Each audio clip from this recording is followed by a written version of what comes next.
Hello my dear viewers, ഞാൻ ബിനോയ്. എല്ലാവർക്കും share തോട്ട്സിലേക്ക് സ്വാഗതം. ആക്ച്വലി ഈ മാർക്കറ്റ് കറക്ഷൻ കഴിഞ്ഞോ എന്ന് ചോദിച്ചാൽ 100% കഴിഞ്ഞു എന്ന് പറയാൻ സാധിക്കില്ല. എന്നിരുന്നാലും ഒരു റീബൗണ്ട് ലാസ്റ്റ് വീക്കിൽ കാണാൻ സാധിച്ചിട്ടുണ്ട്. മറ്റു വളരെ പ്രധാനപ്പെട്ട ഒരു കാര്യം എന്താണെന്ന് വിചാരിച്ചാൽ, ഫണ്ടമെൻ്റൽസ് ഉള്ള എല്ലാ സ്റ്റോക്കും തിരിച്ചു വന്നപ്പോൾ അതുപോലെ തന്നെ നല്ല രീതിയിൽ വീണ്ടും കയറുന്ന കാണാൻ സാധിച്ചു. ദീപക് ഫെർട്ടിലൈസേഴ്സ് ആണെങ്കിലും അങ്ങനത്തെ എല്ലാ സ്റ്റോക്സും, ഫണ്ടമെൻ്റൽസിലെ എല്ലാ സ്റ്റോക്സും ഹാസ്യം തന്നെ എത്രത്തോളം അടിച്ച് അത്ര തന്നെ തിരിച്ച് കയറിയിട്ടുണ്ട്.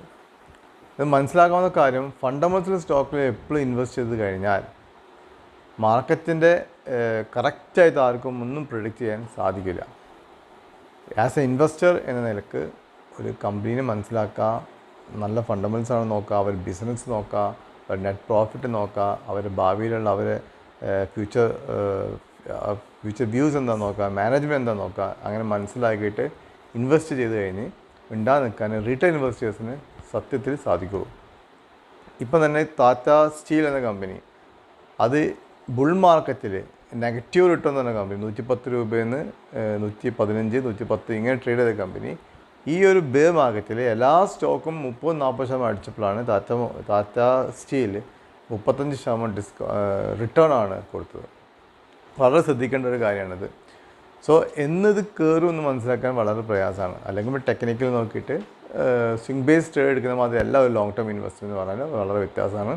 അപ്പോൾ നല്ല ഫണ്ടമെൻ്റൽസ് ഉള്ള സ്റ്റോക്കാണ് ഈ ബീറ്റ് ആൻഡ് ഡൗൺ ഏറ്റവും കൂടുതൽ അടിക്കുകയും ചെയ്തത്. ഏറ്റവും മാക്സിമം ഓപ്പറേറ്റേഴ്സ് അടിച്ച് കൊണ്ടുവന്ന സ്റ്റോക്സ് നല്ല ഫണ്ടമെൻ്റൽ സ്റ്റോക്കാണ്. പ്രത്യേകിച്ചും ഇക്വിറ്റി കുറഞ്ഞ സ്റ്റോക്സിൽ പെട്ടെന്ന് അടിക്കാൻ വളരെ എളുപ്പമാണ് വരിക.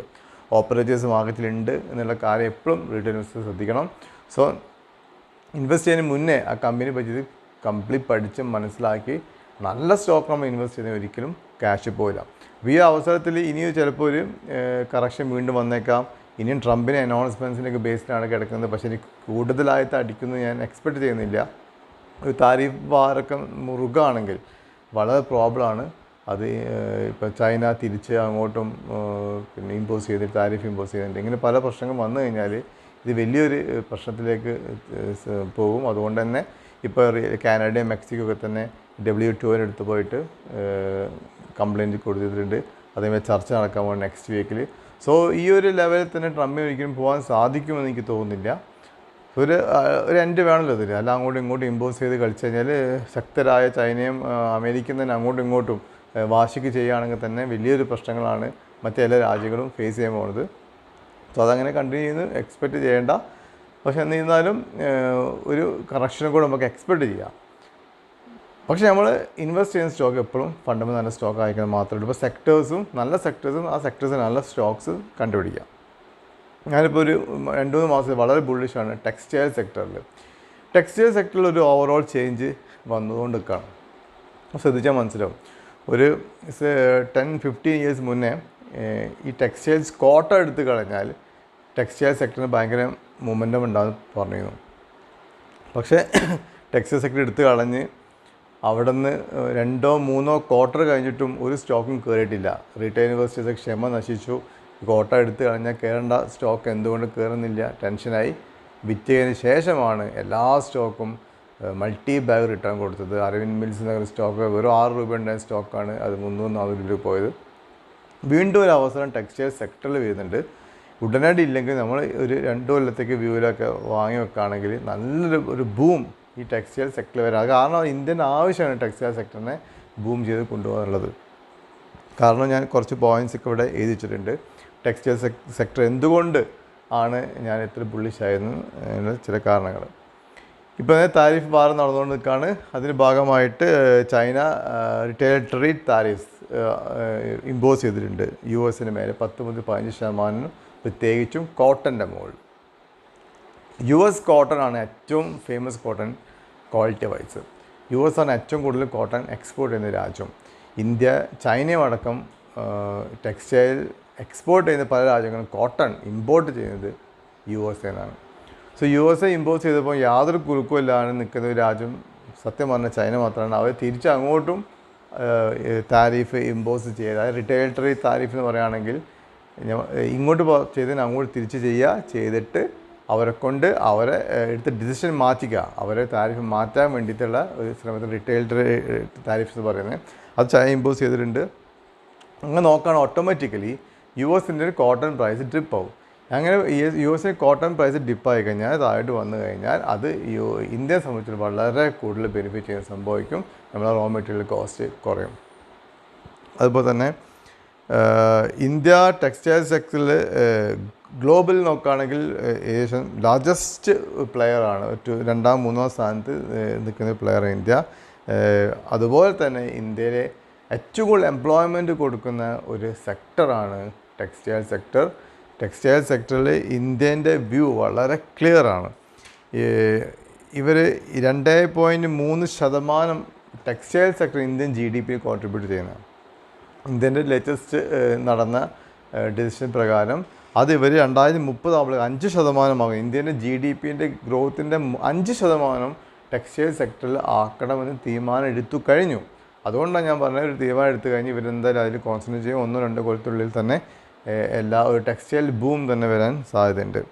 13% ഇൻഡസ്ട്രിയൽ പ്രൊഡക്ഷനും 12% എക്സ്പോർട്ടിങ്ങും 4.5 crore ജോബ്സും ആണ് ഇപ്പോൾ ഓൾറെഡി ടെക്സ്റ്റൈൽ സെക്ടറിൽ ഇന്ത്യയിലുള്ളത്. സോ അതിനെന്തായാലും ഒന്നും കൂടെ മുന്നോട്ട് നല്ല രീതിയിൽ മുന്നോട്ട് കൊണ്ടുപോയേ പറ്റുള്ളൂ. ഇന്ത്യ കോട്ടൻ്റെ സെക്കൻഡ് ലാർജസ്റ്റ് പ്രൊഡ്യൂസർ ഇന്ത്യയാണ്, അമേരിക്ക കഴിഞ്ഞാൽ. പക്ഷേ അമേരിക്കയിലുള്ള ഒരു പ്രത്യേക ടൈപ്പ് കോട്ടൺ ഉണ്ട്, ക്വാളിറ്റി കൂടി ഈ കോട്ടനാണ് ഇന്ത്യ അങ്ങോട്ട് ഇമ്പോർട്ട് ചെയ്യുന്നത്. 2030 ആകുമ്പോഴേക്ക് 72 മില്യൺ ടൺ എക്സ്പോർട്ട് ചെയ്യുമെന്നാണ് ഇന്ത്യ കരുതുന്നത്. അതുപോലെ തന്നെ ജൂട്ടിലെ സെക്കൻഡ് ലാർജസ്റ്റ് പ്രൊഡ്യൂസറും പിന്നെ മാൻമെയ്ഡ് ഫൈബേഴ്സില്ലേ പോളിസ്റ്റർ, വിസ്കോസ്, നൈലോൺ ഇതിലൊക്കെ ഈ മാൻമെയ്ഡ് ഫൈബേഴ്സിലും സെക്കൻഡ് ലാർജസ്റ്റ് പ്രൊഡ്യൂസറാണ് ഇന്ത്യ. പിന്നെ 2030 ആകുമ്പോഴേക്ക് ഇന്ത്യൻ്റെ ടെക്സ്റ്റൈൽ അപ്പാരൽ മാർക്കറ്റ് ഈ $350 മില്യൺ $350 മില്യൺ ആവുമെന്നാണ് പറയുന്നത്. സാധിക്കും. കാരണം കോട്ടൺ ക്വാളിറ്റി വൈസും വളരെ ഫേമസ് ആണ് India. World over cotton wise quality wise വളരെ ഫേമസ് ആണ് ഇന്ത്യ. പിന്നീടുള്ള നമുക്ക് കഴിഞ്ഞ വീട്ടിൽ പറഞ്ഞ മാതിരി Bangladesh issue, India, China, Bangladesh ഇവരാണ് 3 ടെക്സ്റ്റൈൽസ് എക്സ്പോർട്ട് ചെയ്യുന്നതിൽ ഏറ്റവും വമ്പന്മാർ. ഇതിൽ കോട്ടൺ എക്സ്പോർട്ട് ചെയ്യുന്നതിൽ USA ആണ്. ഈ കോട്ടൺ ഇമ്പോർട്ട് ചെയ്തിട്ട് ഇതിൽ നിന്നും ടെക്സ്റ്റൈൽസ് ഉണ്ടാക്കി വെക്കുന്നതിൽ ചൈന, ബംഗ്ലാദേശ്, ഇന്ത്യയാണ്. ഈ ബംഗ്ലാദേശിലെ ഇൻറ്റേർണൽ പ്രോബ്ലംസ് വളരെ രൂക്ഷമായതുകൊണ്ട് തന്നെ അവർ എത്രയോ ബാക്ക്വേർഡ് വന്നിട്ടുണ്ട്. അതിൻ്റെ റിസൾട്ട് ആയിട്ട് ആ എല്ലാ ഓർഡറും ഓൾറെഡി ഇന്ത്യയിലേക്ക് വരാൻ തുടങ്ങിക്കഴിഞ്ഞു. ഇപ്പോൾ ലാസ്റ്റ് ക്വാർട്ടർ റിസൾട്ടിലൊക്കെ നല്ല പ്രോഫിറ്റാണ് ടെക്സ്റ്റൈൽസ് കമ്പനി കാണി. വരും ക്വാർട്ടേഴ്സും നല്ല റിസൾട്ട് എല്ലാ കമ്പനിയും കാണിക്കാൻ സാധ്യത വളരെ കൂടുതലാണ്. പിന്നെ ഈ India retaliatory tariff China retaliatory tariffs USA മേൽ ഇമ്പോസ് ചെയ്ത സമയത്ത് തന്നെ US-ൻ്റെ കോട്ടൺ പ്രൈസ് 4 കൊല്ലത്തെ ലോയിലേക്കാണ് വന്നത്. അത് എന്തായാലും പോസിറ്റീവായിട്ട് ഇന്ത്യനെ ബാധിക്കും. പിന്നെ വേറെ ഉള്ളത് ഇതൊരു കാരണത്താൽ ഈ ചൈനയ്ക്കും ഇത് പ്രശ്നം തന്നെയാണ്. അങ്ങോട്ടും ഇങ്ങോട്ടും ട്രേഡ് വാർ നടന്നുകൊണ്ടിരിക്കുമ്പോൾ ചൈനയെ സംബന്ധിച്ച് അവർ എക്സ്പോർട്ടിങ് കുറയാനുള്ള സാധ്യത വളരെ കുറയും. ഇതൊക്കെ ഇന്ത്യക്ക് ബെനിഫിറ്റായി വരും. അത് മാത്രമല്ല ഈ ഒരു സെക്ടർ നമ്മൾ കാൽക്കുലേറ്റ് ചെയ്ത് $350 മില്യൺ വരുത്തണം. അതുപോലെ തന്നെ ജോബ് ഓപ്പർച്യൂണിറ്റീസ് കൂട്ടുക. ഇപ്പോൾ 4.5 കോടി ജോബ് കൊടുക്കുന്ന സ്ഥലത്ത് 10 കോടിന് മേലെ ജോബ് കൊടുക്കാൻ സാധിക്കണം എന്നൊക്കെയാണ് ക്ലിയർ വിഷൻ ആണ് ഇപ്പോൾ ലാസ്റ്റ് 2 ആഴ്ച മുന്നേ നടന്ന മീറ്റിങ്ങിൽ ഗവൺമെൻറ് ഡിസൈഡ് ചെയ്തത്. ഇത് ഒഴിവാക്കാൻ പറ്റുന്ന സെക്ടറല്ല. അപ്പോൾ നിങ്ങൾ ഈ സെക്ടറിലുള്ള വമ്പന്മാരെ, നല്ല സ്റ്റോക്സിന്, നല്ല കമ്പനീസിനെ, ഇഷ്ടംപോലെ കമ്പനീസ് സെക്ടറാണ് ടെക്സ്റ്റൈൽസ്. അതാണ് നെഗറ്റീവ്. നമ്മൾ ഏത് സെക്ടർ നോക്കിയാലും മാക്സിമം ഒരു 20-30 സ്റ്റോക്സ് ഉണ്ടെങ്കിൽ ടെക്സ്റ്റൈൽ സെക്ടർ എടുത്ത് നോക്കുകയാണെങ്കിൽ 100, 150, 200 കമ്പനീസ് ഉണ്ട്. ഇപ്പോൾ ലിസ്റ്റഡ് പ്ലെയേഴ്സ് ഉണ്ട്. അപ്പോൾ അതിന്ന് ഓപ്റ്റ് ചെയ്ത് കൊണ്ട് എടുക്കുന്നത് വളരെ പ്രയാസമുള്ള കാര്യമാണ്. എന്നാൽ ഇന്ത്യയിലെ വമ്പന്മാരായ അരവിന്ദ് മിൽസുമായുള്ള കമ്പനീസിലൊക്കെ നമുക്ക് കൺസിഡർ ചെയ്യാം. പിന്നെ ഗവൺമെൻറ് ഭാഗത്തുള്ള ഇനീഷ്യേറ്റീവ്സ് എന്തൊക്കെയാണെന്ന് വെച്ചാൽ production linked insurance scheme PLI scheme കൊടുക്കുന്നുണ്ട് ടെക്സ്റ്റൈൽസിൽ. പിന്നെ MITRA അത് പ്രധാനമന്ത്രി mega integrated textile region and apparel. പിന്നെ NTTM national technical textile mission, അതുപോലെ തന്നെ ഫോറിൻ ഡയറക്റ്റ് ഇൻവെസ്റ്റ്മെൻറ്റ് FDI 100% കൂടെ ഈ സെക്ടറിൽ കൊടുത്തിട്ടുണ്ട്.